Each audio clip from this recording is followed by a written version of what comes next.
ॐ सहनाववतो सहनौ भुनक्तु सह वीर्यङ्करवावहै तेजस्विनावधीतमस्तु मा विद्विषावहै ॐ शान्ति शान्ति शान्तिः ॐ नारायणं पद्मभुवं वसिष्ठं शक्तिं च तत्पुत्रपराशरं च व्यासं शुकं गौडपदं महान्तं गोविन्दयोगीन्द्रमथस्य शिष्यम् श्रीशङ्कराचार्यमथस्य पद्मपादं च हस्तामलकं च शिष्यं तं तोटकं वार्तिककारमन्यान्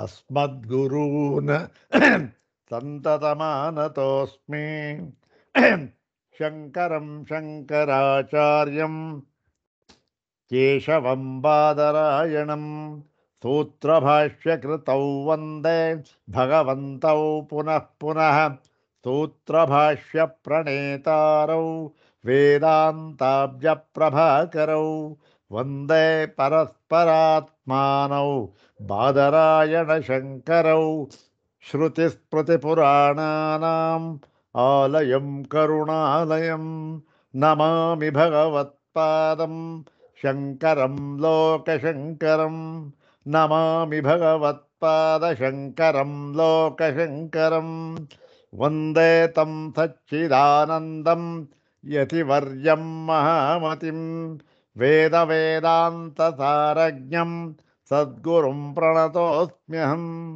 सदाशिवसमारम्भां शङ्कराचार्यमध्यमाम् अस्मदाचार्यपर्यन्तां वन्दे गुरुपरम्पराम् ॐ नमो ब्रह्मादिभ्यो ब्रह्मविद्यासम्प्रदायकर्तृभ्यो वंशर्षिभ्यो नमो महद्भ्यो नमो गुरुभ्यः सर्वोपप्लवरहितः प्रज्ञानघनः प्रत्यगर्थो ब्रह्मैवाहमस्मि अधीहि भगवो ब्रह्म श्रीमच्छङ्कर भगवत्पूज्यपादमहासद्गुरुभ्यो नमः श्री श्री सच्चिदानन्देन्द्र सरस्वती सद्गुरुभ्यो नमः यो ब्रह्माणं विदधाति पूर्वं यो वै वेदांश्च प्रहिणोति तस्मै तन्मदेवमात्मबुद्धिप्रकाशं मुमुक्षुर्वै शरणमहं प्रपद्ये ॐ शान्ति शान्ति शान्तिः। अग्रे उपस्थितेभ्यः भवद्भ्यः सर्वेभ्यो जिज्ञासुभ्यः सप्रणामं हार्दं स्वागतं व्याहरामि। श्री श्री सच्चिदानंदेन्द्र सरस्वती स्वामी पादानां कर्तृकत्वेन प्रसिद्धायां विशुद्ध वेदांत परिभाषा नाम्नी देवभाषायाः कृतिः इदानीं विचार्यते। अग्रे तावत् श्री श्री स्वामिचरणानां प्रशस्तिश्लोकमेकं पठित्वा अनुग्रहं च प्राप्य प्रकृतं ग्रन्थभागं यथा स्वामिपादानुग्रहं विचारयामः। ॐ कषायरहितं काषायवासं स्वरूपनिष्ठं परिपूर्णबोधं वन्दे निशं सच्चिदानन्दरूपं सरस्वतीम् इन्द्रसमानतेजम्। ॐ कषायरहितं काषायवासं स्वरूपनिष्ठं परिपूर्णबोधं वन्दे निशं सच्चिदानन्दरूपं सरस्वतीम् इन्द्रसमानतेजम्। ॐ ब्रह्मनिष्ठाय विद्महे संयमीन्द्राय धीमहि तन्नः सच्चिदानन्दः प्रचोदयात्। ಅಥ ಶ್ರೀ ಶ್ರೀ ಸಚ್ಚಿದಾನಂದೇಂದ್ರ ಸರಸ್ವತಿ ಸ್ವಾಮಿಪಾದೈ ಪ್ರಣೀತಾ ವಿಶುದ್ಧ ವೇದಾಂತ ಪರಿಭಾಷಾ ತತ್ರ ದ್ವಿತೀಯೋ ವಿಷಯಃ ಇದಾनीं ವಿಚಾರ್ಯತೆ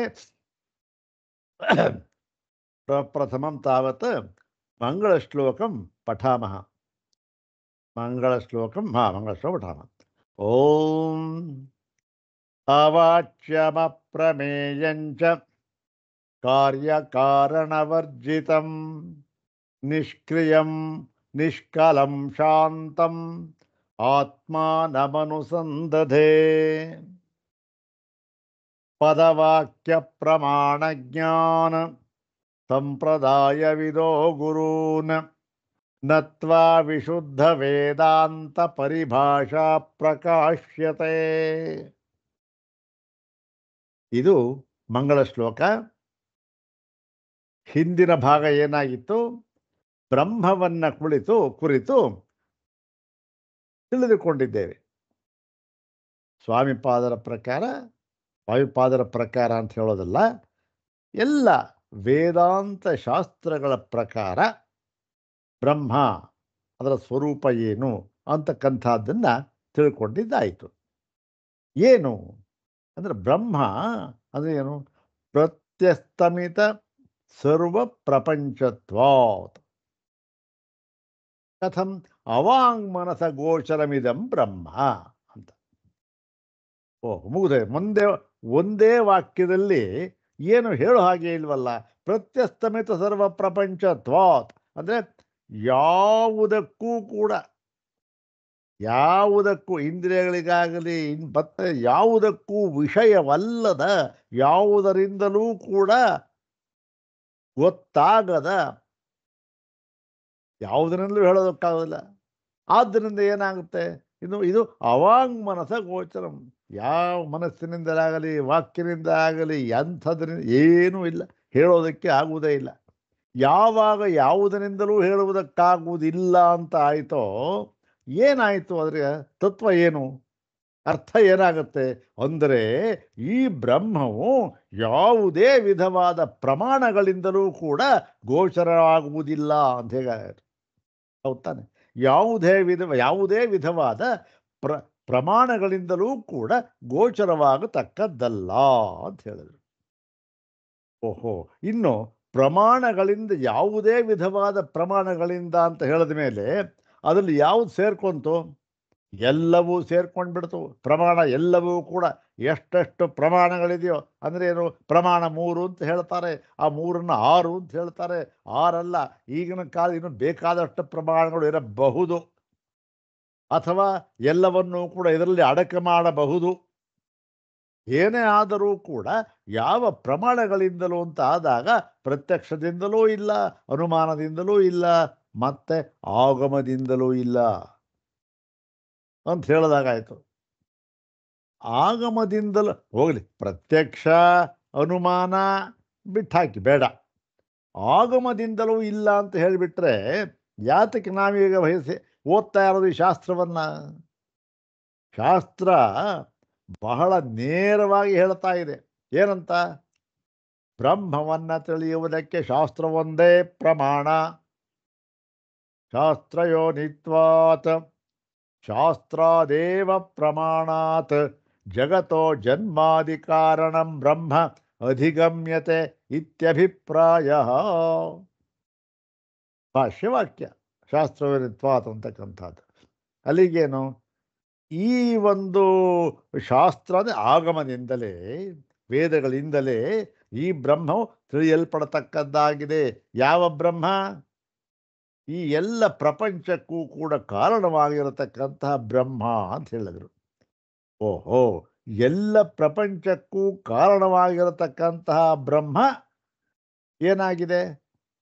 ಇದು ಈ ಮೂಲಕವಾಗಿ ನಾವು ತಿಳಿಯಬೇಕು ಅಂತಂದಾಗ ಬ್ರಹ್ಮ ಯಾವ ಪ್ರಮಾಣಕ್ಕೆ ಗೋಚರ ಅಂತಾಯಿತು? ಅದು ಅನುಮಾನ ಪ್ರಮಾಣಕ್ಕೆ ಗೋಚರ ಅಂದಾಗಾಯಿತು. ಹೌದು ತಾನೆ? ಯಾಕೆ? ಒಂದು ಗುರುತಿದೆ, ಆ ಗುರುತನ್ನು ಇಟ್ಟುಕೊಂಡು ನಾವು ಕಾರಣವನ್ನು ನೋಡ್ತಾ ಇದ್ದೇವೆ. ಪರ್ವತೋ ವನ್ಹಿಮಾನ. ಹೊಗೆ ಬರ್ತಾ ಇದೆ, ಏನು ಕಾಣ್ತಾ ಇಲ್ಲ, ಬರೀ ಹೊಗೆ ಮಾತ್ರ ಇದೆ, ದೊಡ್ಡ ಪರ್ವತ. ಏನು ಆ ಪರ್ವತವನ್ನು ಕಂಡು, ಪರ್ವತ ಅದ ಆ ಒಂದು ಹೊಗೆ ಇದೆ, ಹೊಗೆಯನ್ನು ಕಂಡು ನಾವು ಅಲ್ಲಿ ಬೆಂಕಿಯನ್ನ ಅಥವಾ ಅಗ್ನಿಯನ್ನ ಅನುಮಾನಿಸುತ್ತೇವೆ. ಹೌದ್ ತಾನೆ? ಹಾಗೆ ಈ ಪ್ರಪಂಚ ನಮಗೆ ತೋರ್ತಾ ಇದೆ. ಹೊಗೆ ಹೇಗೆ ನಮ್ಮ ಕಣ್ಣಿಗೆ ತೋರ್ತಾ ಇದೆಯೋ ಪ್ರಪಂಚ ತೋರ್ತಾ ಇದೆ. ಈ ತೋರ್ತಾ ಇರತಕ್ಕಂತಹ ಪ್ರತ್ಯಕ್ಷವಾಗಿರತಕ್ಕಂತಹ ಪ್ರಪಂಚವನ್ನು ಇಟ್ಟುಕೊಂಡು ಪ್ರಪಂಚದ ಮೂಲಕ ಅದಕ್ಕೆ ಕಾರಣವಾಗಿರತಕ್ಕಂತಹ ಯಾವ ಪ್ರಮಾಣಕ್ಕೂ ಗೋಚರವಾಗದೇ ಇರತಕ್ಕಂತಹ ಬ್ರಹ್ಮವನ್ನ ನಾವು ತಿಳಿದುಕೊಳ್ಳಬಹುದು. ಅಂದಾಗ ಏನಾಯಿತು? ಬ್ರಹ್ಮ ಅನುಮಾನ ಪ್ರಮಾಣ ಸಿದ್ಧ ಅಂತಾಯಿತು. ಹಾಗೆ ಪರ್ವತೋ ವನ್ಯಮಾನ ಅಂತ ಅನ್ನುವಾಗ ಆ ಬೆಂಕಿ ಇದೆಯಲ್ಲ, ಅದು ಹೇಗೆ ಸಿದ್ಧವಾಗ್ತಾ ಇದೆ? ನಮಗೆ ಅನುಮಾನ ಪ್ರಮಾಣದಿಂದ ಸಿದ್ಧವಾಗ್ತಾ ಇದೆ. ಯಾಕೆ? ಅನುಮಾನ ಅಂದರೆ ಪ್ರತ್ಯಕ್ಷವಾಗಿ ಗೋಚರವಾಗ್ತಾ ಇಲ್ಲ. ಬೆಂಕಿ ಪರ್ವತ ಅಡ್ಡ ಬಂದು ಎಲ್ಲ ಆ ಕಡೆ ಇದೆ, ಪ್ರತ್ಯಕ್ಷವಾಗಿ ಗೋಚರವಾಗ್ತಾ ಇರತಕ್ಕಂಥದ್ದು ಹೊಗೆ. ಇಲ್ಲಿ ಹೀಗೆ ಅನುಮಾನದಿಂದ ಗೋಚರವಾಗಬಹುದು ಅಂತ ಹೇಳ್ತಾ ಇದೆ. ಅದಕ್ಕೋಸ್ಕರ ಭಾಷ್ಯಕಾರರು ಇಲ್ಲಿ ಹೀಗೆಂಬ ಅಭಿಪ್ರಾಯ ಬರಬಹುದು. ಆದ್ದರಿಂದ ಬ್ರಹ್ಮವು ಏನಾಗಿದೆ? ಇದು ಅನುಮಾನ ಪ್ರಮಾಣಕ್ಕೆ ಗೋಚರ ಎಂಬುದಾಗಿ ತೀರ್ಮಾನ ಮಾಡತಕ್ಕದ್ದಲ್ಲ. ಬ್ರಹ್ಮವು ಅನುಮಾನ ಪ್ರಮಾಣ ಗೋಚರವಲ್ಲ ಅಂತ ಹೇಳಿ ಏನಾಗಿದೆ? ಇನ್ನು ಶಾಸ್ತ್ರ ಪ್ರಮಾಣದಿಂದ ಮಾತ್ರ ತಿಳಿಯತಕ್ಕದ್ದು ಅಂತ ಹೇಳಿದ್ದಾರೆ. ಪ್ರಮಾಣ ಇಲ್ಲಿ ಯಾವ ಪ್ರಮಾಣದಿಂದಲೂ ತಿಳಿಯಲ್ಪಡತಕ್ಕದ್ದಲ್ಲ ಅಂಥೇಳಿ ಶಾಸ್ತ್ರದಿಂದ ಮಾತ್ರ ತಿಳಿಯಲ್ಪಡುತ್ತದೆ ಅಂತ ಹೇಳಿ ವಿರೋಧಾಭಾಸ ಆಯ್ತಲ್ಲ. ಅಂತಂದರೆ ಶಾಸ್ತ್ರ ಹೇಗೆ ಪ್ರಮಾಣವಾಗಿದೆ ಅನ್ನೋದು ಬಹಳ ಮುಖ್ಯ. ಶಾಸ್ತ್ರ ಹೇಗೆ ಪ್ರಮಾಣವಾಗಿದೆ? ಈಗ ನೋಡಿ, ಶಾಸ್ತ್ರವಾಕ್ಯ ಇದೆ. ಏನು? ಜ್ಯೋತಿಷ್ಠೋಮೇನ ಸ್ವರ್ಗಕಾಮೋ ಯೇ ಜೇತ ಅಂತ ಒಂದು ವಾಕ್ಯ ಇದೆ, ಪ್ರಸಿದ್ಧವಾದ ವಾಕ್ಯ. ಅದಕ್ಕೆ ಶಾಸ್ತ್ರ ಪ್ರಮಾಣ. ಯಾಕೆಂದರೆ ಆ ಸ್ವರ್ಗ ಯಾರು ಕಂಡಿಲ್ಲ, ಫಲವನ್ನು ಯಾರು ನೋಡಿದವರಿಲ್ಲ. ಶಾಸ್ತ್ರ ಒಂದೇ ಪ್ರಮಾಣ, ಹೇಳ್ತಾ ಇದೆ, ಮಾಡಬೇಕಷ್ಟೆ.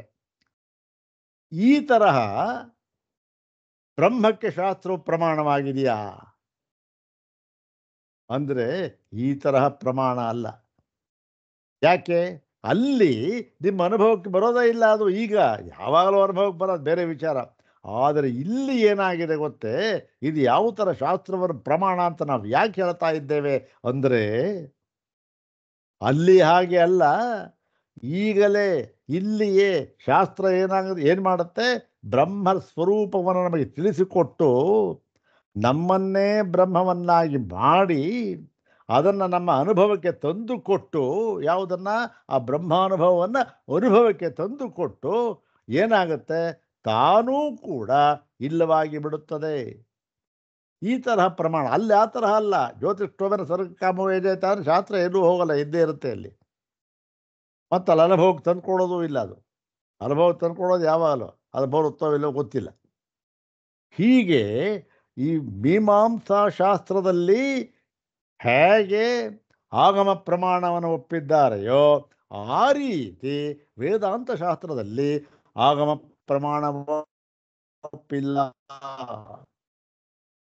ಅಂದ್ರೆ ಏನಾದಾಗಾಯಿತು? ಹಾಗಾದ್ರೆ ಮೀಮಾಂಸಾ ಶಾಸ್ತ್ರದಲ್ಲಿ ಹೇಳಿರ್ತಕ್ಕಂಥದ್ದು ತಪ್ಪೆ, ಅವ್ರು ತಪ್ಪು ಹೇಳ್ಬಿಟ್ಟಿದ್ದಾರೆ, ಅದು ಪ್ರಮಾಣ ಇಲ್ಲ. ಇಲ್ಲ, ಸರಿಯಾಗಿದೆ. ಅಂದ್ರೆ ಏನು? ಆ ಮೀಮಾಂಸಾ ಶಾಸ್ತ್ರದ ಸಂಪ್ರದಾಯಕ್ಕೆ ತಕ್ಕಂತೆ ಅಲ್ಲಿ ಆಗಮ ಪ್ರಮಾಣ ಎನ್ನುವ ಪದಕ್ಕೆ ಅರ್ಥವನ್ನು ಮಾಡಿದ್ದಾರೆ. ಇದು ಇಲ್ಲಿ ಅಲ್ಲಿಗೆ ಸರಿ, ಆಗಮ ಪ್ರಮಾಣ ಅಂತಕ್ಕಂಥದ್ದನ್ನ ಅಲ್ಲಿಗೆ ಸರಿ ಹೊಂದುವಂತೆ ಅದಕ್ಕೆ ಅರ್ಥವನ್ನು ಮಾಡಿ ಹೇಳಿದ್ದಾರೆ. ಆ ಅರ್ಥವನ್ನ ಈ ವೇದಾಂತ ಶಾಸ್ತ್ರ ತೆಗೆದುಕೊಂಡು ಬಂದು ನಾವು ಹೇಳಿ, ನೋಡ್ರಿ ಇದು ಏನಾಗಿದೆ? ಆಗಮ ಪ್ರಮಾಣ ಶಾಸ್ತ್ರದಿಂದಲೇ ತಿಳಿಯಲ್ಪಡತಕ್ಕದ್ದಾಗಿದೆ. ಯಾಕೆ? ಬ್ರಹ್ಮವೂ ಕೂಡ ಆ ಸ್ವರ್ಗ ಫಲದಂತೆ ಅಪ್ರತ್ಯಕ್ಷ, ಇಲ್ಲ ಗೊತ್ತಾಗೋದಿಲ್ಲ. ಅಲ್ಲೂ ಅಪ್ರತ್ಯಕ್ಷ ಸ್ವರ್ಗ, ಇಲ್ಲೂ ಅಪ್ರತ್ಯಕ್ಷ ಫಲ ಬ್ರಹ್ಮ. ಆದ್ದರಿಂದ ಹಾಗಲ್ಲ, ಇಲ್ಲಿ ಈ ತರಹ ಪ್ರಮಾಣ ಏನಾಗಿದೆ? ಶಾಸ್ತ್ರವು ಬ್ರಹ್ಮವನ್ನು ತಿಳಿಸಿಕೊಟ್ಟು ನಿನ್ನನ್ನೇ ಬ್ರಹ್ಮವನ್ನಾಗಿ ಮಾಡಿ ಅದರ ಅನುಭವನಿಗೆ ಬರುವ ಹಾಗೆ ಮಾಡಿ ತಾನೂ ಕೂಡ ಇಲ್ಲವಾಗಿ ಬಿಡುತ್ತದೆ. ಅವಾಗೇನು ಶಾಸ್ತ್ರವೂ ಇಲ್ಲ, ಎಂಥದಿಲ್ಲ. ಏಕಮೇವಾದ್ವಿತೀಯ ಬ್ರಹ್ಮ. ಅದು ಯಾವುದರಿಂದ ಹೇಗೆ ಗೊತ್ತಾಗುತ್ತದು? ಅನುಭವೈಕ ವೇದ್ಯ ಅಷ್ಟೆ. ಯಾವ ಪ್ರಮಾಣವೂ ಇಲ್ಲ ಅಲ್ಲಿ ಗೊತ್ತಾದ ಮೇಲೆ. ಅನುಭವೈಕ ವೇದ್ಯ. ಎಲ್ಲಿವರೆಗೆ ಪ್ರಮಾಣ ಅದು? ಅಂದರೆ ಗೊತ್ತಾಗುವವರೆಗೆ ಪ್ರಮಾಣ ಅಷ್ಟೇ.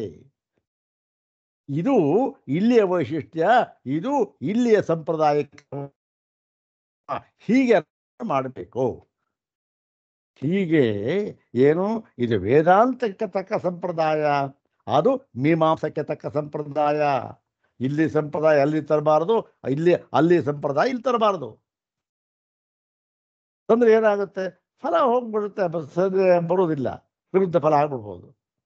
ಅದನ್ನ ಹೇಳಿ ಇಲ್ಲಿ ಏನಾಗ್ತದೆ, ಈ ಶಾಸ್ತ್ರ ನೋಡಿ ಹೀಗೆ ಪ್ರಮಾಣ ಅಂಥೇಳಿ ಒಂದು ಮಾತು. ವೇದಾಂತಾಸ್ತು ತು ಅಂದರೆ ಅಲ್ಲಿ ಮೀಮಾಂಸಾ ಶಾಸ್ತ್ರದಲ್ಲಿ ಈ ಆಗಮ ಹೀಗೆ ಪ್ರಮಾಣ ತಿಳಿಸ್ಕೊಡುತ್ತೆ, ಅದರಂತೆ ಮಾಡಬೇಕಷ್ಟೆ. ಫಲ ಗೊತ್ತಿಲ್ಲ, ಆಮೇಲೆ ಆಗುತ್ತೆ, ಅದು ಬೇರೆ ವಿಚಾರ. ಈಗ ಹೇಳ್ತಾ ಇದೆ ಮಾಡಬೇಕಷ್ಟೆ. ಆದರೆ ವೇದಾಂತದಲ್ಲಿ ಆದರೂ ವೇದಾಂತ ತತ್ರ ಪ್ರಮಾಣ ವ್ಯುಪಚರ್ಯಂತೆ. ಇಲ್ಲಿ ಉಪಚಾರಕ್ಕಾಗಿ ಪ್ರಮಾಣ ಅಂತ ಹೇಳಿದ್ದಾರೆ. ಆಗಮ ಪ್ರಮಾಣ ಎನ್ನುವ ಪದವನ್ನ ವೇದಾಂತ ಶಾಸ್ತ್ರದಲ್ಲಿ ಉಪಚಾರಕ್ಕಾಗಿ ಬಳಸಿದ್ದಾರೆ. ಅಲ್ಲಿ ಉಪಚಾರ ಅಲ್ಲ, ಮುಖ್ಯಾರ್ಥ. ಅಲ್ಲಿ ಹೇಗೆ ಹೇಳಿದ ವಿಧಿ ಹಾಗೇ ಮಾಡಬೇಕಲ್ಲಿ. ಇಲ್ಲೂ ಹಾಗೆ ತಿಳ್ಕೋಬೇಕು, ಅದು ಬೇರೆ ವಿಚಾರ. ಆದರೆ ಅಲ್ಲಿ ಮುಖ್ಯಾರ್ಥದಲ್ಲಿ ಹೇಳಿದ್ದಾರೆ, ಇಲ್ಲಿ ಕೇವಲ ಔಪಚಾರಿಕವಾಗಿ ಹೇಳಿದ್ದಾರೆ. ಇದು ಇಲ್ಲಿಯ ಸಂಪ್ರದಾಯ, ಅದು ಅಲ್ಲಿಯ ಸಂಪ್ರದಾಯ. ಒಂದು ವೇಳೆ ನಾವು ವೇದಾಂತ ಶಾಸ್ತ್ರದಲ್ಲಿ ಅಲ್ಲಿಯ ಒಂದು ಅರ್ಥ ಇರ್ತದೆ ಹೇಳಿಬಿಟ್ಟು ಏನಾಗುತ್ತೆ? ಅದು ತಪ್ಪು ಅಂತ ನಾವು ಹೇಳ್ತಾ ಇಲ್ಲ, ದಯವಿಟ್ಟು ಮನಸ್ಸಿಗೆ ತಂದುಕೊಳ್ಳಿ. ತಪ್ಪು ಅಂತ ನಾವು ಹೇಳ್ತಾ ಇಲ್ಲ, ಅವರು ಸರಿ ಇಲ್ಲ ಅಂತ ಹೇಳ್ತಾ ಇಲ್ಲ. ಆದರೆ ಏನಂತ ನಾವು ಹೇಳ್ತಾ ಇದ್ದೀವಿ ಗೊತ್ತೇನು? ವೇದಾಂತಕ್ಕೆ ಆ ಸಂಪ್ರದಾಯ ವಿಶುದ್ಧವಲ್ಲ ಅಂತ ಹೇಳ್ತಾ ಇದ್ದೇವೆ ಅಷ್ಟೆ. ಅಲ್ಲಿ ಸಂಪ್ರದಾಯ ಸರಿಯಾಗಿದೆ ಸರ್, ಇಲ್ಲಿ ವಿಶುದ್ಧವಲ್ಲ. ಅದು ಏನು ಯಾವುದು ಸಂಕರವಾಗಿದೆ, ಅಲ್ಲಿ ತಂದು ಹೇಳಿ ಸರಿ. ಹಾಗಾಗಿ ಇಲ್ಲಿ ಸರಿಯಾದ ಸಂಪ್ರದಾಯವನ್ನು ಇಲ್ಲಿ ಯಾವುದಿದು? ಅತದ್ಧರ್ಮಾಧ್ಯಾರೋಪಣ ನಿವರ್ತಕತ್ವ. ಹೌದು ತಾನೆ? ಅತದ್ಧರ್ಮಾಧ್ಯಾರೋಪಣ ನಿವರ್ತಕತ್ವಾತ್ ಶಾಸ್ತ್ರಸ್ಯ ಪ್ರಮಾಣಕತ್ವಂ. ಅದಕ್ಕೆ ಶಾಸ್ತ್ರ ಹೀಗೆ ಪ್ರಮಾಣ. ಅದು ಇಲ್ಲಿ ಇದನ್ನ ಏನು ಮಾಡಬೇಕು? ಇದನ್ನ ಇಲ್ಲಿ ಹೇಳಿದ್ರೆ ಇದು ವಿಶುದ್ಧವಾದ ಸಂಪ್ರದಾಯ ಅಂತಾಯ್ತು. ಹಾಗಾಗಿ ವಿಶುದ್ಧ ಪರಿಭಾಷಾ, ವೇದಾಂತ ಪರಿಭಾಷಾ ಎಂಬತಕ್ಕಂಥದ್ದನ್ನು ನಾವು ಹೆಸರಿನಿಟ್ಟಿದ್ದೇವೆ ಅಂತ ಹೇಳಿದರು. ಆಯ್ತಲ್ಲ? ಇಲ್ಲಿ ಒಂದು ವಿಚಾರ, ಈ ಒಂದು ವಿಷಯಕ್ಕಿಂತ ಹೊರಗಿನ ವಿಚಾರ. ನಾವು ಇದನ್ನು ಮಾಡಬೇಕೋ ಮಾಡಬಾರದೋ ಅಂತನೋ ವಿಚಾರ ಅಲ್ಲ. ಯಾಕೆ ಅಂತಂದರೆ ಸ್ವಲ್ಪ ಬೇರೆಯ ಪರಿಭಾಷೆ ಏನಿದೆ ಅದನ್ನು ಸ್ವಲ್ಪ ನೋಡಿದಾಗ ಏನು ಅದಕ್ಕೂ ವ್ಯತ್ಯಾಸ, ಸ್ವಾಮಿಗಳ ವಿಶುದ್ಧ ವೇದಾಂತ ಪರಿಭಾಷಾ ವಿಶುದ್ಧ ಅನ್ನೋ ಪದವನ್ನು ಯಾಕೆ ಬಳಸಿದ್ರು ಅಂತಕ್ಕಂಥದ್ದನ್ನು ನಮಗೆ ಚೆನ್ನಾಗಿ ಗೊತ್ತಾಗುತ್ತೆ. ಹಾಗಾಗಿ ಇದರ ಒಂದು ಸುಮ್ಮನೆ ಅಲ್ಲಿ ಏನು ಹೇಳಿದ್ರೆ ನೋಡಿ, ಇದು ಯಾವ ಒಂದು ವಿಧದಲ್ಲೂ ಕೂಡ ಇದು ಹೋಲಿಕೆ ಅದನ್ನು ಹೋಲಿಸಿ ಹೇಳುವುದು ಅಲ್ಲ. ಇದು ಸುಮ್ಮನೆ ಅಲ್ಲಿ ಏನು ಹೇಳಿದ್ದಾರೆ ಅಂತ ತಿಳ್ಕೊಳ್ತಕ್ಕಂಥದ್ದು ಅಷ್ಟೇ, ಇನ್ನೇನಿಲ್ಲ. ಹೀಗಾಗಿ ಇದು ಸ್ವಲ್ಪ ನೋಡೋಣ ಅಂತ. ಏನು ಅಂತಂದರೆ ನೋಡಿ, ಸ್ವಾಮಿಗಳು ಇಲ್ಲಿ ಮಂಗಳ ಶ್ಲೋಕ ಮಾಡಿದ್ದಾರೆ. ಅವಾಚ್ಯಮ ಪ್ರಮೇಯಂಚ ಕಾರ್ಯ ಕಾರಣವರ್ಜಿತಂ ನಿಷ್ಕ್ರಿಯಂ ನಿಷ್ಕಲಂ ಶಾಂತಂ ಆತ್ಮಾನಂ ಅನುಸಂಧತೆ ಅಂತ ಹೇಳಿಬಿಟ್ಟು ಈ ಆತ್ಮ, ಈ ಬ್ರಹ್ಮ ಅಂತಕ್ಕಂಥದ್ದನ್ನು ಹೇಳಿದ್ದಾರೆ. ಏನಂತ ಹೇಳಿದ್ದಾರೆ? ಅವಾಚ್ಯ, ಅಪ್ರಮೇಯ, ಮತ್ತೆ ಇದು ಮುಖ್ಯವಾದ ಕಾರ್ಯಕಾರಣ ವರ್ಜಿತಂ ಅಂತ ಹೇಳಿದ್ದಾರೆ. ಮಂಗಳ ಶ್ಲೋಕ ಮಾಡಿದ್ದಾರೆ. ಇದು ಕಾರ್ಯ ಅಂತ ಹೇಳೋ ಹಾಗಿಲ್ಲ, ಕಾರಣ ಅಂತ ಹೇಳೋ ಹಾಗಿಲ್ಲ. ಯಾವ ಕಾರ್ಯ ಅಂತ ಹೇಳೋ ಹಾಗಿಲ್ಲ, ಕಾರಣ ಅಂತ ಹೇಳೋ ಹಾಗೆ ಇಲ್ಲ. ಹೌದು ತಾನೆ? ಕಾರ್ಯಕಾರಣ ವರ್ಜಿತಂ ಅಂತ ಹೇಳಿದ್ದಾರೆ. ನಿಷ್ಕ್ರಿಯಂ ನಿಷ್ಕಲಂ ಶಾಂತಂ ಇದೆ. ಇದೇ ಪರಿಭಾಷೆಯನ್ನ ಸುಪ್ರಸಿದ್ಧ ಆ ಒಂದು ಗ್ರಂಥಕಾರ ಆ ಧರ್ಮರಾಜಾಧ್ವರೀಂದ್ರ ಏನು ಹೇಳಿದ್ದಾನೆ ಅಂದರೆ, ಅಲ್ಲಿ ಅವನು ಈ ಒಂದು ಶ್ಲೋಕವನ್ನ, ಮಂಗಳ ಶ್ಲೋಕವನ್ನ ಅಲ್ಲಿ ಮಾಡಿದ್ದಾನೆ. ಯಾವುದು ಅಂತಂದ್ರೆ, ಯದ ವಿದ್ಯಾ ವಿಲಾಸೇನ ಭೂತ ಭೌತಿಕ ಸೃಷ್ಟಯ ತಂ ನೌಮಿ ಪರಮಾತ್ಮಾನಂ ಸಚ್ಚಿದಾನಂದ ವಿಗ್ರಹಂ ಅಂಥೇಳಿ ಮೊಟ್ಟ ಮೊದಲೇ ಹೇಳಿದ್ದಾರೆ. ಸ್ವಾಮಿಪಾದರು ಅವಾಚ್ಯಂ ಅಪ್ರಮೇಯಂ, ಯಾವ ಪ್ರಮಾಣಗಳಿಗೂ ಸಿಕ್ಕದ ಈ ಒಂದು ಬ್ರಹ್ಮವನ್ನು ಇಲ್ಲಿ ನಾವು ವಿಚಾರ ಮಾಡಿ ಹೇಳಿದ್ದಾರೆ. ಈ ಧರ್ಮರಾಜ ಅಧ್ವರ್ಯನ ಏನು ಹೇಳಿದ್ದಾನೆ, ಯದ್ ಅವಿದ್ಯಾ ವಿಲಾಸೇನ ಭೂತ ಭೌತಿಕ ಸೃಷ್ಟಯ. ಇಲ್ಲಿ ಸರಿಯಾಗಿ ಹೇಳಿದ್ದಾರೆ, ಸರಿಯಾಗಿದೆ, ಅದು ಯಾವುದೂ ತಪ್ಪಿಲ್ಲ. ಅವಿದ್ಯಾ ವಿಲಾಸ, ಅವಿದ್ಯಾ ಒಂದು ದೃಷ್ಟಿಯಿಂದ, ಅವಿದ್ಯಾ ಸಂಕಲ್ಪದಿಂದ, ಅವಿದ್ಯಾ ಒಂದು ಭೂಮಿಕೆಯಲ್ಲಿ ನಾವು ವಿಚಾರ ಮಾಡಿದಾಗ ಏನು, ಭೂತ ಭೌತಿಕ ಸೃಷ್ಟಯ. ಇದು ಭೂತ ಎಲ್ಲ ಸೃಷ್ಟಿ ಮತ್ತು ಅದಕ್ಕೆ ಸಂಬಂಧಪಟ್ಟದ್ದು ಭೌತಿಕ ಅಂತ. ಇದೇನು ಭೂತಗಳಿಗೆ ಸಂಬಂಧಪಟ್ಟಿದ್ದೆಲ್ಲ ಭೌತಿಕ.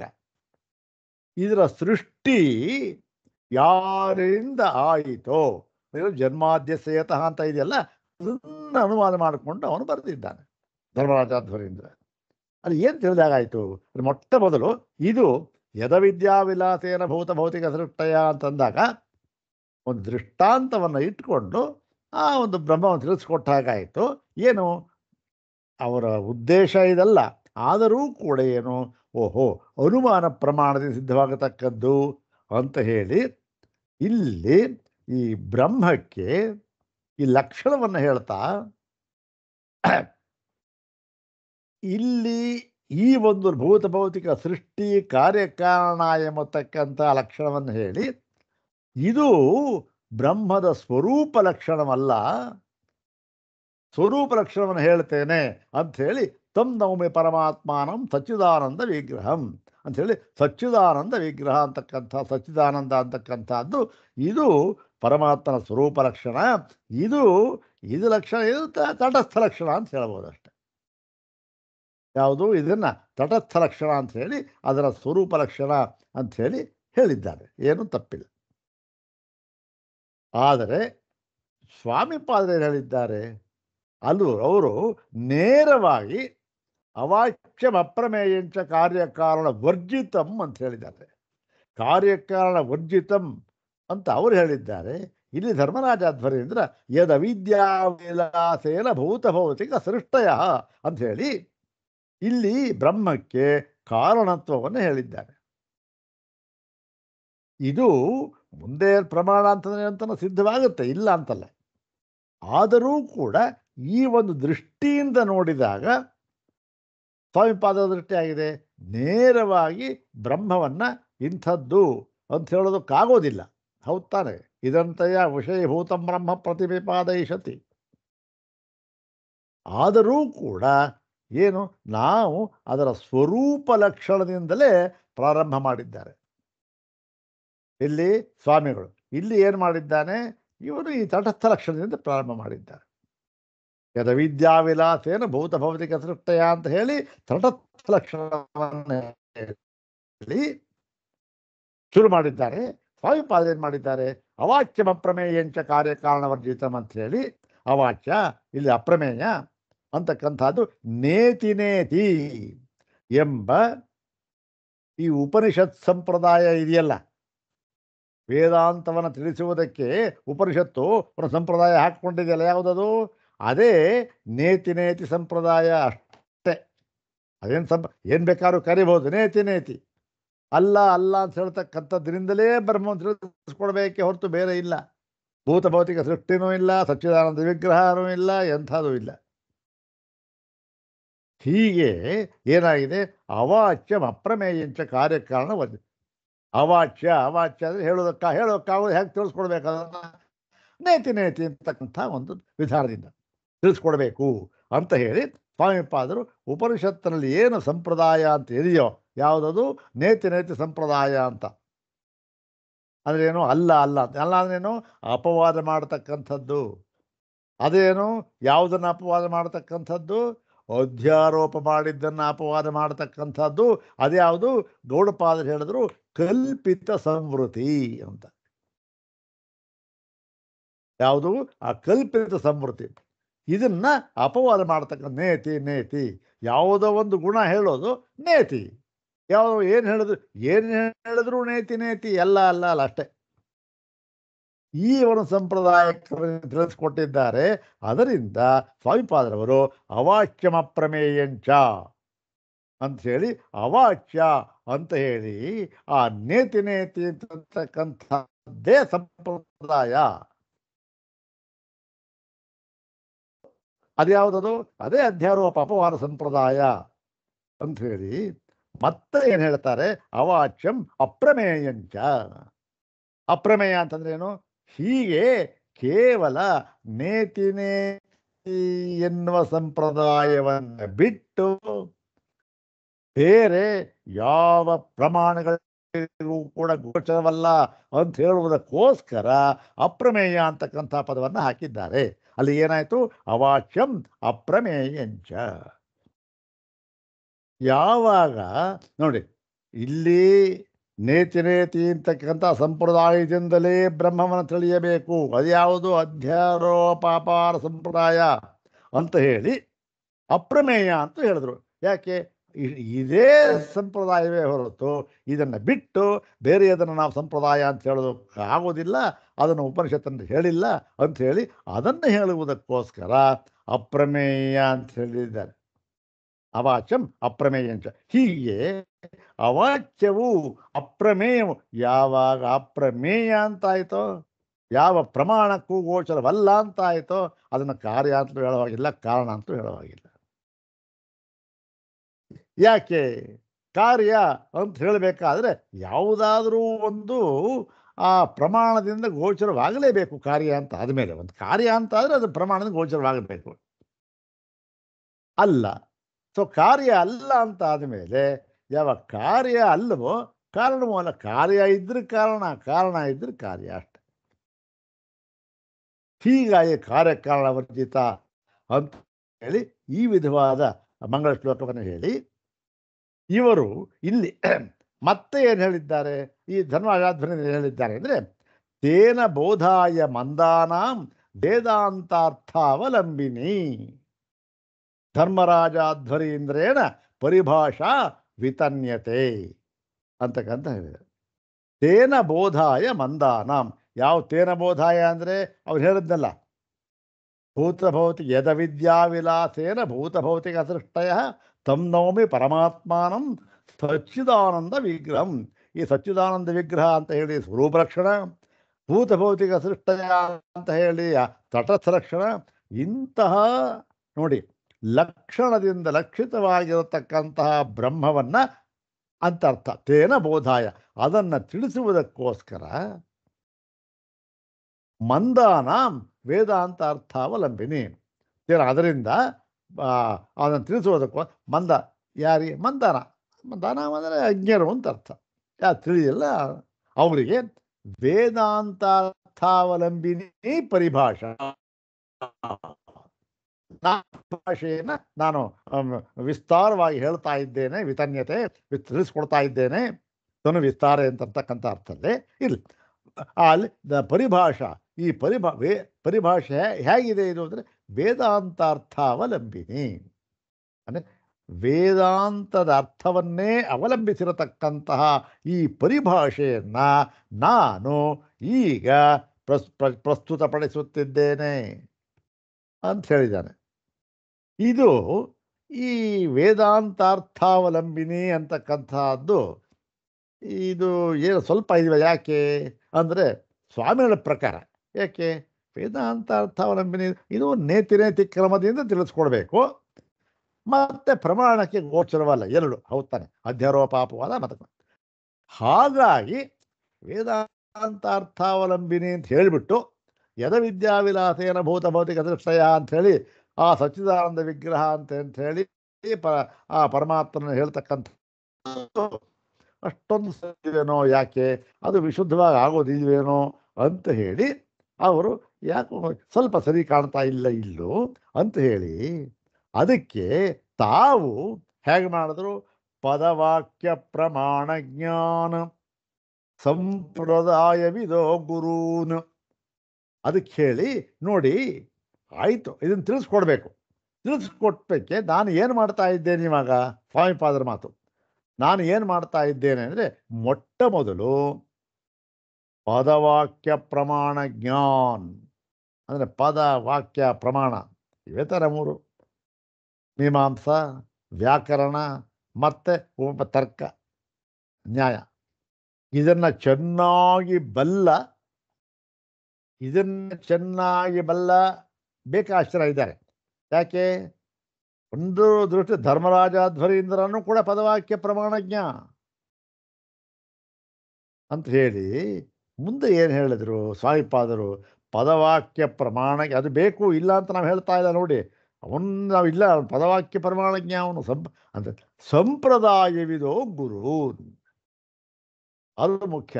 ಸಂಪ್ರದಾಯವಿದರು ಪದವಾಕ್ಯ ಪ್ರಮಾಣ ನಮಗೆ ಗೊತ್ತಿದೆ, ಆದರೆ ಆ ಪದವಾಕ್ಯ ಪ್ರಮಾಣವನ್ನು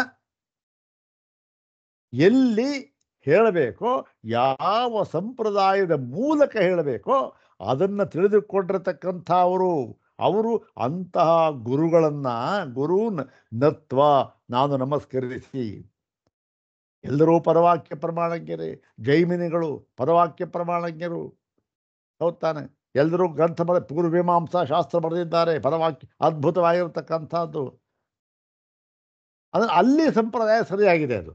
ಆದರೆ ನಾನು ಇಲ್ಲಿ ಈ ವೇದಾಂತಕ್ಕೆ ಒಂದು ಪರಿಭಾಷೆಯನ್ನು ಬರೆಯುವಾಗ ನಾನೇನು ಮಾಡಿದ್ದೇನೆ ಅಂದರೆ, ಪದವಾಕ್ಯ ಪ್ರಮಾಣಕ್ಕೆ ಹೌದು ಬೇಕದು, ಅದನ್ನು ಸಂಪ್ರದಾಯವಿದೋ ಗುರು ಅಂದರೆ ಈ ಪದವಾಕ್ಯ ಪ್ರಮಾಣವನ್ನು ಉಪಯೋಗಿಸುವುದಕ್ಕೆ ಒಂದು ಸಂಪ್ರದಾಯ ಅಂತ ಇದೆಯಲ್ಲ, ಅದನ್ನು ಬಲ್ಲ ಗುರುಗಳನ್ನು ನಮಿಸಿ ಏನು ಮಾಡಿದ್ದೇನೆ, ವಿಶುದ್ಧ ವೇದಾಂತ ಪರಿಭಾಷಾ ಪ್ರಕಾಶ್ಯತೆ. ವಿಶುದ್ಧ ವೇದಾಂತ ಯಾಕೆ ವಿಶುದ್ಧ ವೇದಾಂತ? ನನ್ನ ಸಂಪ್ರದಾಯಕ್ಕೆ ಬೆಲೆ. ಇದು ವಾದ ಮಾಡುವಾಗ ನಾವು ಹೇಳ್ತೇವೆ ಅವನ ಸಂಪ್ರದಾಯ ಅಲ್ಲ ಅಂತ, ಅವ್ರು ಹೇಳ್ತಾರೆ ನಿಮ್ಮ ಸಂಪ್ರದಾಯವಲ್ಲ, ಇದು ಬೇಡ, ಅದು ವಾದ ವಿವಾದ ಬೇಡ, ಅದು ವಾದ ವಿವಾದ ಆಗೋಯ್ತು. ಸುಮ್ಮನೆ ಒಂದು ಗ್ಲ್ಯಾನ್ಸ್ ಅಂತ ಹೇಳ್ತೀವಲ್ಲ, ಒಂದು ಇದರಲ್ಲಿ ಅಷ್ಟು ಅಪವಾದ. ನತ್ವ ವಿಶುದ್ಧ ವೇದಾಂತ ಪರಿಭಾಷಾ ಪ್ರಕಾಶ್ಯತೆ ಅಂತಕ್ಕಂಥದ್ದು ಸ್ವಾಮಿಪಾದರು ಮಾಡಿರ್ತಕ್ಕಂಥದ್ದು. ಯಾತಕ್ಕೆ ಇದು ಏಕಿಲ್ಲ, ನಾವು ಹೇಳ್ತಾ ಇರ್ತಕ್ಕಂಥದ್ದು ನಿಮಗೆ ಯಾಕ್ರಿ ಬೇಕು? ನೀವೇನು ಮಾಡ್ತಾ ಇದ್ದೀರಿ? ಸಚ್ಚಿದಾನಂದೇಂದ್ರ ಸರಸ್ವತಿ ಸ್ವಾಮಿಪಾದರವರ ವಿಶುದ್ಧ ವೇದಾಂತ ಪರಿಭಾಷೆ ಮಾಡ್ತಾ ಇದ್ದೀರಿ, ಅದ್ರ ವಿಚಾರ ಮಾಡ್ತಾ ಇದ್ದೀರಿ, ಅದನ್ನು ಮಾಡಿ, ಅದನ್ನು ಬಿಟ್ಬಿಟ್ಟು ಇನ್ಯಾರ್ದೋ ತೊಗೊಂಡು ಅವ್ನು ಹೀಗೆ ಅವೆಲ್ಲ ಅಂದರೆ ನಾವು ಅದನ್ನು ನೋಡಿ, ಯಾವ ವಿಧದಲ್ಲಿಯೂ ಕೂಡ ಅದನ್ನು ನಾವು ಅಲ್ಲಿಗಳಿತಾ ಇಲ್ಲ ಅಥವಾ ಏನು ಅದನ್ನು ತಪ್ಪುರಿಸ್ತಾ ಇಲ್ಲ. ಅತ್ಯಂತ ಉತ್ಕೃಷ್ಟವಾದ ಗ್ರಂಥ, ಎಷ್ಟು ಬುದ್ಧಿ ಬರುತ್ತೆ ಅದು, ಎಷ್ಟೋ ವಿಚಾರಗಳು ಇಲ್ಲೇ ಮುಂದೆ ಬರುತ್ತೆ. ಧರ್ಮರಾಜಾಧ್ವರೀಂದ್ರ ಹೇಳಿರ್ತಕ್ಕಂಥದ್ದು ಹೇಗೆ ಹೇಳಿದ ಬಹಳ ಈ ಹೊಂದುವ ಹಾಗೆ ಸರಿಯಾಗಿ ಹೇಳಿದ್ದಾನ. ಅದನ್ನೆಲ್ಲ ಅವನು ಹೇಳಿರ್ತಕ್ಕಂಥದ್ದನ್ನು ನಾವು ಗಣನೆ ತಂದ್ಕೋಬೇಕು. ಅದನ್ನೆಲ್ಲೂ ಅಲ್ಲುಗಳದಿಲ್ಲ ಸ್ವಾಮಿಗಳು. ಅದರ ಒಂದು ಮಾತ್ರ ಅಷ್ಟಿದೆ, ಯಾವುದು ಈ ನೇತಿ ಅಂತಕ್ಕಂಥ ಸಂಪ್ರದಾಯ ಇದೆಯಲ್ಲ, ಅದೇ ಸಂಪ್ರದಾಯ ವೇದಾಂತ ಸಂಪ್ರದಾಯ. ಅದನ್ನು ಆಧಾರವಾಗಿ ಇಟ್ಕೊಂಡು ಮಿಕ್ಕಿದ್ದ ನಾವು ಆ ಕಟ್ಟಡವನ್ನು ಕಟ್ಟಬೇಕು ಅಂತ ಅಷ್ಟೇ ನಾವು ಹೇಳ್ತಾ ಇರ್ತಕ್ಕಂಥದ್ದು ಅಂತ ಅನ್ನೋದನ್ನು ಹೇಳಿದ್ದಾರೆ. ಇದು ಒಂದು ಸುಮ್ಮನೆ ಒಂದು ಗ್ಲ್ಯಾನ್ಸ್ ಅಂತ ಅವನ್ನ ಒಂದು ಧರ್ಮರಾಜಾಧ್ವರೀಂದ್ರ ಒಂದು ಗ್ರಂಥದ ಒಂದು ಪರಿಚಯ. ಈಗ ಈ ಇನ್ನೊಂದು ಎರಡು ವಿಚಾರ ಇತ್ತು, ಅದೇ ಟೈಮ್ ಆಗೋಯ್ತು. ಈಗ ಶುರು ಮಾಡಿದ್ರೆ ಅದು ಮುಗಿಯೋದಿಲ್ಲ ನೋಡಿ. ಈ ಬ್ರಹ್ಮಜ್ಞಾನ ಅವನು ಯಾವುದು ಧರ್ಮರಾಜಾಧ್ವರೀಂದ್ರ ಬರೆದಿರತಕ್ಕಂಥದ್ದು. ಅವನು ನಮ್ಮ ಮಾತನ್ನು 2 ವಾಕ್ಯ ಮಾತ್ರ ಹೇಳ್ತೇನೆ ನೋಡಿ. ಬ್ರಹ್ಮಜ್ಞಾನಾದೇವ ಕೈವಲ್ಯ ಪ್ರಾಪ್ತಿರಿತಿ ಶ್ರುತಿ ಸಿದ್ಧತ್ವಾತ್. ಇದು ಅವನ ವಾಕ್ಯ ಅಲ್ಲ, ಇದು ನಾನು ಹೇಳ್ತಾ ಇರ್ತಕ್ಕಂಥದ್ದು. ಬ್ರಹ್ಮಜ್ಞಾನಾದೇವ ಕೈವಲ್ಯ ಪ್ರಾಪ್ತಿರಿತಿ ಶ್ರುತಿ ಸಿದ್ಧತ್ವಾತ್. ಬ್ರಹ್ಮ ಜ್ಞಾನ ಸಪ್ರಪಂಚಂ ನಿರೂಪ್ಯತೆ. ಇದು ಅವನ ಮಾತು. ಯಾವುದು? ಬ್ರಹ್ಮ ತಜ್ಞಾನಂ ತತ್ ಪ್ರಮಾಣಂಚ ಸಪ್ರಪಂಚಂ ನಿರೂಪ್ಯತೆ ಅಂತ ಅದಕ್ಕೆ ವೇದಾಂತ ಧ್ವನಿ ಮಾಡಿದ್ದಾರೆ, ಧರ್ಮರಾಜ ಧ್ವನಿಯಿಂದ ಮಾಡಿದ್ದಾರೆ. ಬ್ರಹ್ಮವನ್ನ ತಜ್ಞಾನ ಬ್ರಹ್ಮಜ್ಞಾನ, ಅದಕ್ಕೆ ಸಂಬಂಧಪಟ್ಟ ವಿಷಯ. ತದ್ ಪ್ರಮಾಣಂಚ, ಅದಕ್ಕೇನು ಪ್ರಮಾಣ, ಇವೆಲ್ಲವನ್ನೂ ಕೂಡ ನಾನು ಇಲ್ಲಿ ವಿಸ್ತಾರವಾಗಿ ನಿರೂಪಿಸುತ್ತೇನೆ ಅಂತ ಹೇಳಿ ಬ್ರಹ್ಮದ ಒಂದು ಜ್ಞಾನ ಒಂದು ಪ್ರಮಾಣ ಅಂತ ಹೇಳಿದ್ದಾನೆ. ಈಗ ಅವನ ಪ್ರಕಾರ, ಯಾರು? ಧರ್ಮರಾಜಾಧ್ವರೀಂದ್ರನ ಪ್ರಕಾರ ಪ್ರಮಾಣ ಅಂತಂದ್ರೆ ಏನು? ಅದು ಬಹಳ ಮುಖ್ಯವಾದದ್ದು. ಸೂತ್ರ ಭಾಷೆಯಲ್ಲೂ ಶಂಕರ ಭಗವತ್ಪಾದರು ಬರೆದಿದ್ದಾರೆ ಅದನ್ನು. ಅದೆಲ್ಲ ಸ್ವಲ್ಪ ಒಂದೊಂದೇ ವಾಕ್ಯ ಬರ್ಕೊಂಡು ಹೊರಟಿದ್ದಾರೆ ಇಲ್ಲಿ. ಪ್ರಮಾಣ ಅಂದ್ರೆ ಏನು? ಪ್ರಮಾಣ ಅಂತಂದ್ರೆ ಅವನು ಬರೀತ ಅವನ ವಾಕ್ಯ ಯಾರ್ದು? ವೇದಾಂತ ಧರ್ಮರಾಜಾಧ್ವರೀಂದ್ರದ್ದು. ತತ್ರ ಪ್ರಮಾಕರಣಂ ಪ್ರಮಾಣಂ. ಪ್ರಮಾಕರಣ ಅಂದ್ರೆ ಏನು? ಭ್ರಮೆಯನ್ನ ಉಂಟು ಮಾಡತಕ್ಕಂಥದ್ದು. ಭ್ರಮೆಯನ್ನ ಉಂಟು ಮಾಡುವುದು ಕಾರಣ ಪ್ರಮಾಣ. ಭ್ರಮೆಗೆ ಯಾವುದು ಕಾರಣವಾಗಿದೆಯೋ ಅದು ಪ್ರಮಾಣ. ಅಂದ್ರೆ ಏನು? ಅಂತಂದ್ರೆ ಯಾವುದೇ ವಸ್ತುವಿನ ಯಥಾರ್ಥ ಜ್ಞಾನಕ್ಕೆ ಅಂತ ಹೆಸರು. ಮುಂದೆ ಹೇಳ್ತಾನೆ, ಅದನ್ನು ಮುಂದೆ ಆ ಪ್ರಸಂಗ ಬಂದಾಗ ನೋಡೋಣ ಸ್ವಲ್ಪ. ನೋಡಿ, ಇದು ಎಲ್ಲರಿಗೂ ಒಪ್ಪತಕ್ಕಂಥ ವಿಚಾರ. ಇದೇನು ಯಾರನ್ನು ಕೂಡ ಹೇಳ್ಬಿಟ್ಟಿದ್ದಾನೆ ಸುಮ್ಮನೆ ಹೇಳ್ಬಿಡೋದಲ್ಲ. ನೋಡಿ ಎಂಥ ಮಾತು ಹೇಳಿದ್ದಾನೆ ಧರ್ಮರಾಜಾಧ್ವರೀಂದ್ರ. ಪ್ರಮಾಕರಣಂ ಪ್ರಮಾಣಂ. ಅಂತಂದ್ರೆ ಏನು? ಪ್ರಮಾಣಂ ಅಂತಂದ್ರೆ ಯಥಾಭೂತ ವಿಷಯ, ಅಂದ್ರೆ ಇದೆಯೋ ಹಾಗೆ ಹೇಳ್ತಕ್ಕಂಥದ್ದು. ಇದೆಲ್ಲಿ ಸಿಕ್ಕುತ್ತೆ ಇದು? ಇದು ಭಾಷ್ಯದಲ್ಲಿ ಶಂಕರ ಭಗವತ್ಪಾದರು ಅನೇಕ ಬಾರಿ ಹೇಳಿದ್ದಾರೆ. ಯಥಾಭೂತ ವಿಷಯಂಚ ಅಂತ ಹೇಳಿ ಅದನ್ನ ಮುಂದೆ ಬರುತ್ತೆ ಹೇಳ್ತಾನೆ. ಅಂತ ಇಲ್ಲಿ ಅದನ್ನೇ ಉಪಯೋಗಿಸ್ಕೊಂಡಿದೆ. ಎಲ್ಲ ಶಂಕರ ಭಗವತ್ಪಾದ ಹೇಳಿದೆ ಅದನ್ನೇ ತಗೊಂಡಿದ್ದೆ. ಪ್ರಮಾಕರಣ ಇದು ಸರಿಯಾಗಿದೆ. ಯಥಾರ್ಥ ಜ್ಞಾನ. ಮತ್ತೆ ಹಾಗಾದ್ರೆ ಯಥಾರ್ಥ ಜ್ಞಾನ ಅಂತಂದ್ರೆ ಅಯಥಾರ್ಥ ಜ್ಞಾನ ಅಂತ ಒಂದಿದೆಯಾ ಅಂದ್ರೆ ಇದೆ. ಎಲ್ಲಿದೆ ಅಂದ್ರೆ ನಾವು ಈಗ ಏನನ್ನ ನೋಡ್ತಾ ಇದ್ದೇವೆಲ್ಲ, ಎದುರುಗಡೆ ಪುಸ್ತಕ ಇದೆ, ಇನ್ನೊಂದಿದೆ, ಮೊಬೈಲ್ ಇದೆ, ನಾನಿದ್ದೀರಿ, ನೀವಿದ್ದೀರಿ, ಪ್ರಪಂಚ ಇದೆ, ಮರ ಗಿಡ ಮನೆ ಎಲ್ಲ ಇದೆ. ಇವೆಲ್ಲವೂ ಕೂಡ ನಮಗೆ ಪ್ರತ್ಯಕ್ಷವಾಗಿ ಗೋಚರವಾಗುತ್ತಿದ್ದರೂ ಕೂಡ ಇವೆಲ್ಲವೂ ಕೂಡ ಕೇವಲ ಅಯಥಾರ್ಥ ಜ್ಞಾನ. ಇದು ಅಯಥಾರ್ಥ ಜ್ಞಾನ. ಓಹೋ, ಅಂತಂದ್ರೆ ಏನು? ಯಥಾರ್ಥ ಜ್ಞಾನ. ಮತ್ತೆ ಯಥಾರ್ಥ ಜ್ಞಾನ ಅಂದ್ರೆ ಅಯಥಾರ್ಥ ಜ್ಞಾನ ಒಂದು ಇದೆ. ಯಾವುದು ನಾವು ನೋಡ್ತಾ ಇರೋದು ಎಲ್ಲವೂ ಕೂಡ ಅಯಥಾರ್ಥ ಜ್ಞಾನವೇ ಇವಾಗ ಅಂತ ಹೇಳಿ. ಈ ಅಯಥಾರ್ಥ ಜ್ಞಾನಕ್ಕೆ ಹೆಸರೇನು? ಇದಕ್ಕೆ ಹೆಸರು ಕರೀತಾರೆ ಭ್ರಮ ಅಂತಂತ. ಅಂದ್ರೇನು? ಯಥಾರ್ಥ ಜ್ಞಾನಕ್ಕೆ ಅಂತಲೂ ಮತ್ತೆ ಅಯಥಾರ್ಥ ಜ್ಞಾನಕ್ಕೆ ಭ್ರಮ ಅಂತಲೂ ಕೂಡ ಹೆಸರು. ಇವೆಲ್ಲ ಹೇಳಿದ್ದಾನೆ ಧರ್ಮರಾಜಾಧ್ವರೀಂದ್ರ. ಇದನ್ನು ನಾವು ಹೇಗೆ ಅತ್ಯಂತ ಗೌರವದಿಂದ ಸ್ವೀಕರಿಸಬೇಕು. ಹೌದ್ ತಾನೆ? ಇದನ್ನು ಇರ್ತಕ್ಕಂಥ ಭಾಷ್ಯರು ಅದೇ ಹೇಳಿರ್ತಕ್ಕಂಥದ್ದು. ಶಂಕರ ಭಗವತ್ಪಾದರನ್ನೇ ಅವನು ಹೇಳಿರ್ತಕ್ಕಂಥದ್ದು. ಮತ್ತೆ ಇನ್ನು ಇದು ಭ್ರಮ ಆಯಿತು, ಪ್ರಮಾಣ ಅನ್ನೋಕ್ಕಾಯ್ತು. ಪ್ರಮಾಕರಣ. ಈ ಪ್ರಮಾಕರಣ ಅಂತಂದ್ರೆ ಅದರ ವಿವರವಾಗಿ ಹೇಳಿ ಸ್ವಾಮಿ ಗೊತ್ತಾದಿದ್ವಲ್ಲ ಅಂತಂದ್ರೆ ಅಲ್ಲ. ಮುಂದೆ ಹೇಳ್ತಾನೆ, ತತ್ರ ಸ್ಮೃತಿ ವ್ಯಾವೃತ್ತಂ ಪ್ರಮಾತೃತ್ವಂ. ಏನು ಮುಂದೆ ಹೇಳ್ತೀನಿ ನೋಡಿ. ಅನಧಿಗತ ಅಬಾಧಿತ ಅರ್ಥ ವಿಷಯಕ ಜ್ಞಾನತ್ವಂ. ಇದಕ್ಕೆ ನಾವು ಪ್ರಮಾಣ ಅಂತ ಹೇಳ್ತೇವೆ. ಏನು? ಅನಧಿಗತ ಅಬಾಧಿತ ಅರ್ಥ ವಿಷಯಕ ಜ್ಞಾನತ್ವಂ. ಎಂಥ ಒಂದು ಡೆಫಿನೇಷನ್ ಹೇಳಿದರೆ ಅತ್ಯಂತ ಸೂಕ್ತವಾದ ಡೆಫಿನೇಷನ್. ಅನಧಿಗತ ಒಂದು ವಸ್ತು ಪ್ರಮಾಣ ನೀವು ಈ ವಸ್ತು ಪ್ರಮಾಣದಿಂದ ನಮಗೆ ಗೋಚರವಾಯಿತು ಅಂದಾಗ ಏನಾಗುತ್ತೆ, ಆ ವಸ್ತುವಿನ ಬಗ್ಗೆ ನಮಗೆ ಗೊತ್ತಿರಲಿಲ್ಲ. ಅನಧಿಗತ ಅದೇನೋ ಅಧಿಗತ ಗೊತ್ತಿರಲಿಲ್ಲ. ಈಗ ಗೊತ್ತಾಯ್ತು. ಯಾವುದರಿಂದ ಗೊತ್ತಾಯಿತೋ ಅದಕ್ಕೆ ಪ್ರಮಾಣ ಅಂತ ಹೆಸರು. ಇಷ್ಟೇನಾ? ಇಲ್ಲ. ಇವಾಗ ಯಾವುದೋ ಒಂದು ವಸ್ತು ಇದೆ, ಅದು ನಮಗೆ ಗೊತ್ತಾಯ್ತು. ಹೇಗೆ ಗೊತ್ತಾಯ್ತು? ಕಣ್ಣಿನಿಂದ ಗೊತ್ತಾಯ್ತು. ಕಣ್ಣಿನಿಂದ ಗೊತ್ತಾಯ್ತು ಅಂದರೆ ಓಹೋ ಗೊತ್ತಾಯ್ತು ಅಂದ್ರೆ ಈ ಕಣ್ಣು ಪ್ರಮಾಣ ಅಂತ ಗೊತ್ತಾಯ್ತು. ಅಷ್ಟೇನಾ? ಅನಧಿಗತ ಅದು ಗೊತ್ತಿರಲಿಲ್ಲ, ಅದು ಗೊತ್ತಾಯ್ತು ಇವಾಗ. ಅಂದ್ರೆ ಅಷ್ಟೇ ಹೇಳಲಿಲ್ಲ ಅವನು. ಮತ್ತೆ ಇನ್ನೊಂದೇನು, ಅಬಾಧಿತ. ಒಂದು ಕಣ್ಣು ಪ್ರಮಾಣ ಅಂತ ಹೇಳ್ತು, ನೋಡಿ ಇದು ಏನಾಗಿದೆ, ಇದು ಮನುಷ್ಯ ಅಂತ ಹೇಳ್ಬಿಡ್ತು. ಅದು ಗೊತ್ತಿಲ್ಲ ನನಗೆ, ಮನುಷ್ಯನ ಇದು ಅದು ಅಂತ ಗೊತ್ತಿರಲಿಲ್ಲ, ಮನುಷ್ಯ ಅಂತ ಹೇಳ್ತು. ಅನಧಿಗತ ಒಂದು ಗೊತ್ತ ಹಾಗ ಕಣ್ಣು ಪ್ರಮಾಣವಾ ಅಂದ್ರೆ ಇಲ್ಲ. ಇನ್ನೊಂದು ಮಾತು ಹೇಳ್ತಾರೆ ನೋಡಿ ಧರ್ಮರಾಜ ಧ್ವರೀಂದ್ರ, ಅಬಾಧಿತ ಅಂದ್ರೆ ಏನು, ಆ ಗೊತ್ತಾದ ಮೇಲೆ ಯಾವುದೋ ಏನು ಅದು ಮನುಷ್ಯ ಅಂತ ಗೊತ್ತಾಯ್ತು. ಮನುಷ್ಯ ಅಂತ ಗೊತ್ತಾದ ಮೇಲೆ ಅದು ಯಾವ ಕಾರಣಕ್ಕೂ ಯಾವ ಕಾಲಕ್ಕೂ ಯಾವ ಸ್ಥಿತಿಯಲ್ಲಿಯೂ ಕೂಡ ಅದು ಬಾಧಿತವಾಗಬಾರದು. ಹಾಗಿದ್ರೆ ಅದು ಪ್ರಮಾಣ ಆಗತ್ತೆ ಅಷ್ಟೆ. ಅನಧಿಗತ ಅಬಾಧಿತ. ಈಗ ನಮ್ಮ ಮನುಷ್ಯ ಅಂತ ಗೋಚರ ಆಯಿತು, ಯಾವುದು ಕಣ್ಣು.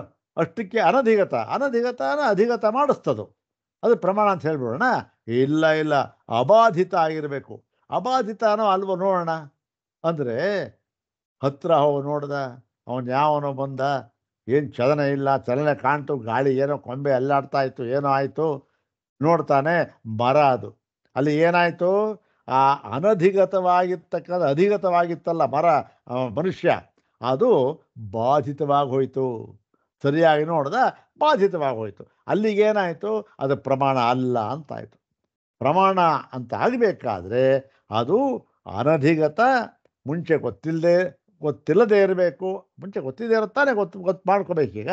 ಅಷ್ಟೇ ಅಲ್ಲ, ಗೊತ್ತಿಲ್ಲದ್ದು ಗೊತ್ತಾದ ಮೇಲೆ ಅದು ಯಾವ ಸ್ವರೂಪದಿಂದ ಗೊತ್ತಾಯಿತೋ ಆ ಸ್ವರೂಪ ನಮಗೆ 3 ಕಾಲದಲ್ಲೂ 3 ಸ್ಥಿತಿಯಲ್ಲಿಯೂ ಕೂಡ ಬಾಧಿತವಾಗಬಾರದು. ಹಾಗಿದ್ರೆ ಅದು ಪ್ರಮಾಣ. ಓಹೋ! ಇದು ನೋಡಿ ಒಂದು ಬಹಳ ಸೊಗಸಾದ ಡೆಫಿನೇಷನ್. ಈ ವಿಧದಲ್ಲಿ ನೋಡುವಾಗ ನಾವು ಯಾವುದನ್ನು ಪ್ರಮಾಣ ಅಂತ ಹೇಳೋದು, ಯಾವುದನ್ನು ಹೇಳೋಕ್ಕಾಗೋದಿಲ್ಲ. ನಾವು ನೋಡಿ ಬ್ರಹ್ಮಕ್ಕೆ ಅನ್ವಯಿಸೋದಾದರೆ ಬ್ರಹ್ಮ ನಮಗೆ ಗೊತ್ತಿಲ್ಲ, ಅನಧಿಗತ. ಅಧಿಗತವಾಯಿತು ಯಾವುದರಿಂದ? ಶಾಸ್ತ್ರದಿಂದ, ವೇದಗಳಿಂದ ಅನುಭವ ಆಯಿತು. ವೇದಗಳಿಂದ ಅಧಿಗತವಾಯಿತು. ಓಹೋ, ಹಾಗಾದ್ರೆ ವೇದ ಪ್ರಮಾಣವಾ? ಅಯ್ಯೋ ಇನ್ನೊಂದು ಇದೆಯಲ್ಲಪ್ಪ, ಅಬಾಧಿತ, ಅದಕ್ಕೆ ಹೊಂದುತ್ತಾ ನೋಡ್ಕೋ. ಓಹೋ, ಅದಕ್ಕೆ ನೋಡ್ಕೊಳ್ಳೋಣ ಇವಾಗ. ಅಂದರೆ ಏನಂದರೆ ಶಾಸ್ತ್ರದಿಂದ ಗೊತ್ತಾಯಿತು ಏನು ಇವಾಗ, ಈ ಬ್ರಹ್ಮ ಯಾವುದು, ಸಚ್ಚಿದಾನಂದ ಸ್ವರೂಪ ಅಂತ ಗೊತ್ತಾಯಿತು. ನಿತ್ಯ ಶುದ್ಧ ಅಂತ ಗೊತ್ತಾಯಿತು. ನಿತ್ಯ ಶುದ್ಧ ಅಂತ ಗೊತ್ತಾದರೆ ಅದು ಅಬಾಧಿತನ? ಅದು ಇಲ್ಲ ಇಲ್ಲ, ಬಾಧಿತ. ಯಾಕೆ? ನಿತ್ಯ ಶುದ್ಧ ಅಂತ ಗೊತ್ತಾದ ಮೇಲೆ. ನಿತ್ಯ ಅಂತಕ್ಕಂಥದ್ದು ಏನಾಯಿತು, ನಿತ್ಯ ಅಂದರೆ ಕಾಲ ಪರಿಚ್ಛಿನ್ನ. ನಿತ್ಯ ಅಂದರೆ ಇಲ್ಲಿವರೆಗಿರುತ್ತೆ ಇಷ್ಟು ದೂರ ಅಷ್ಟು ದೂರ, ಕಾಲ ಪರಿಚ್ಛಿನ್ನ. ಶುದ್ಧವಾಗಿದೆ, ಇದು ಅಶುದ್ಧವಾಗಿದೆ ಅಂದರೆ ಅದು ಗುಣ ಪರಿಚ್ಛಿನ್ನ. ಅಯ್ಯಯ್ಯೋ, ಬ್ರಹ್ಮ ನೋಡ್ರಿ, ನೀವು ನಿತ್ಯ ಶುದ್ಧ ಅಂತ ಅಂದ್ಬಿಟ್ರೆ ಕಾಲ ಪರಿಚ್ಛಿನ್ನ ಆಗೋಯ್ತು, ಗುಣ ಪರಿಚ್ಛಿನ್ನ ಆಗೋಯ್ತು ಅಂತ ಆವಾಗ ಹೇಳಿದ್ನೋ ಯಾರೋ ಒಬ್ಬ ಗುರು ಬಂದು, ಓಹೋ ನಾನು ತಿಳ್ಕೊಂಡಿದ್ದೆ ನಿತ್ಯ ಶುದ್ಧ ಅಂತಕ್ಕಂಥದ್ದು ಅಲ್ಲ ಅಂತ ಗೊತ್ತಾಗೋಯ್ತು, ಅಂದರೆ ಬಾಧಿತವಾಗೋಯ್ತು. ಆವಾಗ ಏನಾಯಿತು, ಶಾಸ್ತ್ರ ಪ್ರಮಾಣ ಅಲ್ಲ ಅಂತ ಆಗೋಯ್ತು. ಹೀಗೆ ಒಂದು ಪ್ರಮಾಣ ಅಂತ ಆಗಬೇಕಾದರೆ ಅನಧಿಗತ ಅಬಾಧಿತ ಅರ್ಥ ವಿಷಯಕ ಜ್ಞಾನತ್ವಂ ಪ್ರಮಾಣ. ಮತ್ತೆ ಬೇರೆ ಎಲ್ಲ ಏನಾಗಿದೆ ಅಂದರೆ ಅದು ಈ ಒಂದು ಡೆಫಿನೇಷನ್ಗೆ ಹೊಂದೋದಿಲ್ಲ. ಅಂತ ಹೇಳಿ ಈ ಒಂದು ಇದು ನಮಗೆ ಸ್ವೀಕಾರಾರ್ಹವೇ, ಏನಿಲ್ಲ ಅಂತ ಹೇಳಿದ್ರು ಸ್ವಾಮಿಗಳು ಅದನ್ನ ಹೇಳಿದ್ದಾರೆ. ಎಲ್ಲ ಶಂಕರ ಭಗವತ್ಪಾದರು ಹೇಳಿದ್ದಾರೆ. ಇಷ್ಟು ಇದು ಸ್ವಲ್ಪ ಎರಡಿತ್ತು, ಅದನ್ನು ಮುಂದಿನ ಭಾಗದಲ್ಲಿ ಹೇಳಿ ನಾವು ಎರಡನೆಯ ಭಾಗವನ್ನು ಅವಿದ್ಯಾ ಎಂಬತಕ್ಕಂಥದ್ದನ್ನು ಈ ದೃಷ್ಟಿಯಿಂದ, ಯಾವುದು ಈ ಒಂದು ಸಂಪ್ರದಾಯ ಅಂತ ಏನು ಹೇಳಿದ್ದೀವೋ ಅದರ ದೃಷ್ಟಿಯಿಂದ ಸ್ವಾಮಿಪಾದರವರು ಹೇಳಿದ್ದಾರೆ. ಅದು ಹೇಗೆ ಅಂತಕ್ಕಂಥದ್ದನ್ನು ನೋಡೋಣ. ಇಷ್ಟೇ ಕೊನೆಯಲ್ಲಿ ಒಂದೇ ತಾತ್ಪರ್ಯ ಏನಪ್ಪ ಅಂತಂದರೆ, ನಾವು ವಿಶುದ್ಧ ಅಂತೇಳಿ ಹೇಳಿರ್ತಕ್ಕಂಥದ್ದು ವೇದಾಂತದಲ್ಲಿ ಬ್ರಹ್ಮವನ್ನು ಹೇಗೆ ಹೇಳಿದ್ದಾರೆ, ನೇತಿ ನೇತಿ ಅಂತ ಮಾತ್ರ ತಿಳಿಸ್ಕೊಡ್ಬೇಕು. ಯಾಕೆ ಅವಾಂಗ್ಮನಸ ಗೋಚರ ಅದು. ಆದ್ದರಿಂದ ಅಂಥೇಳಿ ಅದು ಸಂಪ್ರದಾಯ, ಆ ಸಂಪ್ರದಾಯ ಕ್ರಮದಿಂದ ನಾವು ತಿಳಿದುಕೊಳ್ಳಬೇಕು ಅಂಥೇಳಿ ನಾವು ಆ ಸಂಪ್ರದಾಯ ಕ್ರಮದಿಂದ ತಿಳಿಸ್ಕೊಡ್ತಾ ಇದ್ದೇವೆ ಅಷ್ಟೇ ಹೊರತು, ಪ್ರಮಾಣ ಅಂತ ಹೇಳಿದ್ರೆ ಅದು ತರ್ಕದಲ್ಲಾಗಲಿ ಅಥವಾ ಮೀಮಾಂಸದಲ್ಲಾಗಲಿ ಹೇಳಿರತಕ್ಕಂಥ ಸಂಪ್ರದಾಯದಲ್ಲಿ ಅಲ್ಲ. ಹಾಗಾಗಿ ನಾವು ಅದನ್ನು ಅಷ್ಟೊಂದು ಪ್ರಮಾಣ ಅಂತ ತಗೊಳ್ಳೋದಕ್ಕಾಗೋದಿಲ್ಲ ಅಂತ ಹೇಳಿದ್ದಾರೆ. ಅಷ್ಟೇ ಅರ್ಥ. ಇಷ್ಟೇ. ಮುಂದಿನ ಭಾಗದಲ್ಲಿ ಇವತ್ತು ನೋಡೋಣ, ವೈವಿಧ್ಯ ಅಂತಕ್ಕಂಥ ವಿಷಯವನ್ನು ನೋಡೋಣ. ಓಂ ಶಾಂತಿ ಶಾಂತಿ ಶಾಂತಿ. ಓಂ ತತ್ಸತ್.